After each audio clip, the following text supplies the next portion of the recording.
Opening GarageBand for Mac for the first time can feel a little bit overwhelming. There are buttons everywhere, loads of different track types, menus, sounds, loops, and Apple doesn't do a great job of explaining what any of it actually does. Having said that, using and getting to grips with GarageBand is a lot easier than it first appears.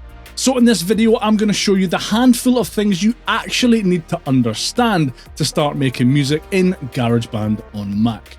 You won't find any complicated music theory or techno producer jargon here, just the basics that you need to get started. When you first open GarageBand, you'll land on this screen. You've got recent projects over here, downloadable lessons here,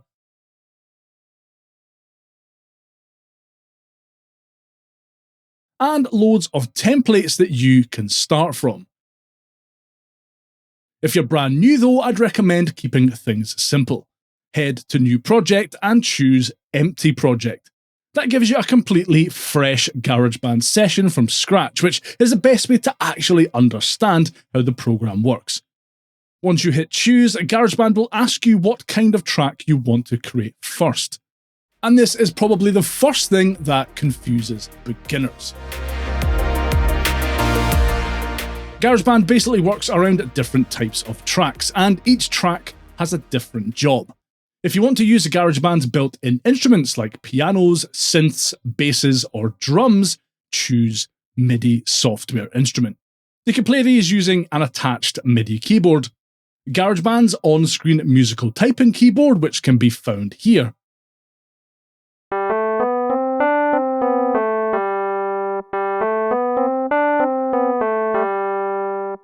Or you can even just drag MIDI loops into your project.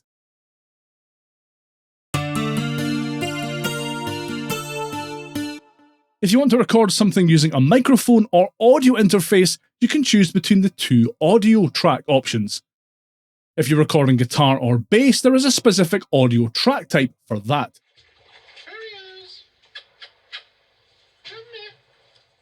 For everything else, like vocals, podcast audio, anything else you're going to record using a microphone or an audio interface, you can just select the mic or line audio option.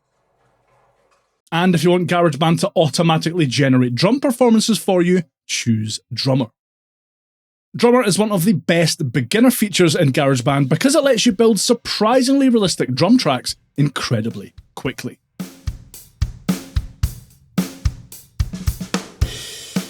For now though, let's open a software instrument track. Because before you record anything, it's useful to understand how sounds work in GarageBand. Over on the left side of the GarageBand screen is the library. This is where all of your sounds, presets, and instrument patches live. You can open and close it by clicking this button in the top left. Now this section changes depending on what type of track you currently have selected. For example, software instrument tracks show instruments.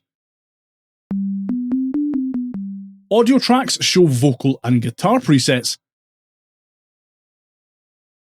And drummer tracks show different drummers and kits.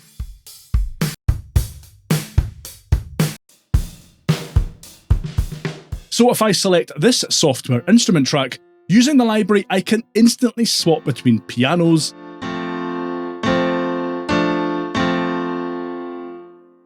synths,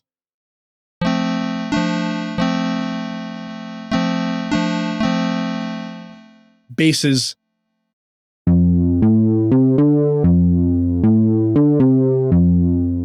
strings,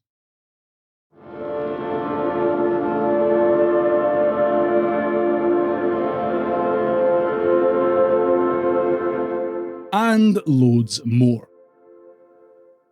And the nice thing is you don't need to understand anything about sound design or plugins to make use of this. You can literally just scroll through presets until you find something that sounds good to you. I still do this today. It's a fantastic and easy to use way to find usable sounds. One of the reasons GarageBand is so beginner friendly is because it comes with thousands of built-in royalty-free loops and samples. So even if you don't play an instrument, you can start building songs and arrangements immediately. To open the loop browser, click this little loop icon up here on the right. From here, you can search loops by genre, instrument, mood, and even by musical key. And previewing them is really easy. You just need to click on one.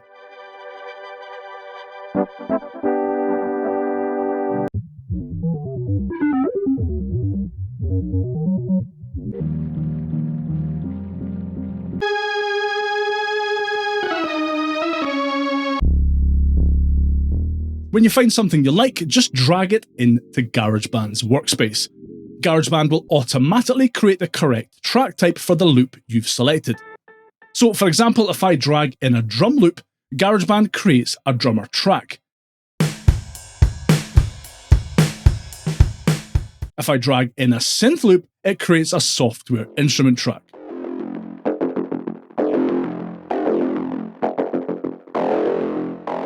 And this is where GarageBand starts to become really fun really quickly. You can quite literally build something that sounds great in minutes. So let's quickly throw an idea together then. I'll add a drum loop, a bass loop,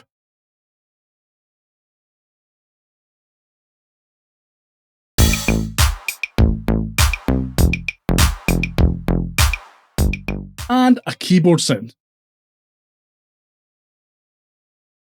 Now then, when I hit play,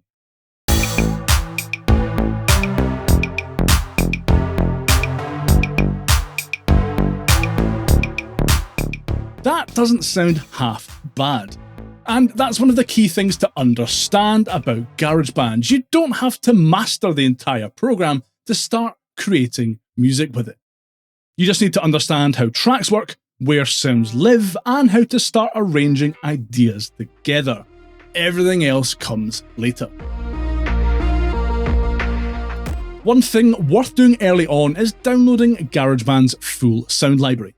By default, Apple only installs part of GarageBand's available content, which is why you'll sometimes see sounds or loops grayed out with a little download arrow beside them. To install everything, go to GarageBand in the toolbar, then Sound Library, then download all available sounds. Fair warning though, it is a pretty massive download, so maybe set some time aside to download everything, then go and stick the kettle on and grab a snack or something. Quick bonus tip before we wrap up: if you hear this constant ticking sound when playing or recording, that's the metronome. It's there to help you keep in time while recording. Some people love using it and some people want to turn it off immediately. Personally, I prefer bringing in a drum loop, a simple drum loop, and playing or recording along to that instead of the basic metronome, but it's completely up to you. You can enable or disable it here with the metronome button.